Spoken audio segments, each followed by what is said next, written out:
അരൂർ കാളിയാർ മഠത്തിനെതിരെ കടുത്ത കോടതി വിധി.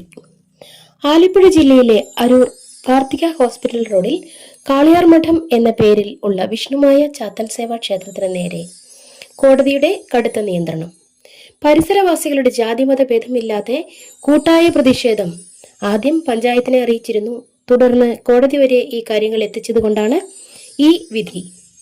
കേരളത്തിൽ പലയിടത്തും ഇതുപോലുള്ള ആരാധനകൾ ഉണ്ടെങ്കിലും അവർക്കെതിരെ എന്തുകൊണ്ടോ പരസ്യമായി പ്രതിഷേധിക്കാൻ സമൂഹം മടിക്കുന്നു. 3 മാസത്തിനകം ഈ മഠം ഇവിടെ നിന്ന് അടിയന്തരമായി നീക്കണം എന്നതാണ് കോടതിയുടെ വിധി. ഈ ഉത്തരവ് ജില്ലാ കളക്ടർക്കും അരൂർ പോലീസിനും പഞ്ചായത്തിനും നൽകിയിട്ടുണ്ട്. കാളിയാർ മഠത്തിന്റെ നടത്തിപ്പുകാരും ഈ ഉത്തരവ് അരൂർ പഞ്ചായത്തിൽ നിന്നും കൈപ്പറ്റിയിട്ടുമുണ്ട്. കാലങ്ങളായി പ്രവർത്തിച്ചുകൊണ്ടിരിക്കുന്ന ഈ ക്ഷേത്രം ശബ്ദമലിനീകരണം കൊണ്ടും കാർത്തിക ഹോസ്പിറ്റൽ റോഡിലെ വാഹനങ്ങളുടെ തിരക്കും പാർക്കിങ്ങും അങ്ങോട്ടുള്ള ജനങ്ങളുടെ തിരക്കുകൾ കൊണ്ടും പരിസര മലിനീകരണം കൊണ്ടും പരിസരവാസികൾക്ക് ഒരു ശല്യമായിരുന്നു. ഈ മഠത്തിന്റെ നടത്തിപ്പിന് നിയമപരമായ രേഖകൾ ഒന്നും തന്നെ ഇല്ല എന്നുള്ളത് അറിഞ്ഞിട്ടുള്ളതാണ്. ഈ മഠത്തിന്റെ ശല്യം കാരണം തൊട്ടടുത്ത് തന്നെ താമസിച്ചിരുന്ന ഒരു കുടുംബം ഈ മഠത്തിന് തന്നെ വീട് വിറ്റ് മറ്റൊരു സ്ഥലത്തേക്ക് പോയിട്ട് 1 വർഷം കഴിഞ്ഞിട്ടുണ്ട്.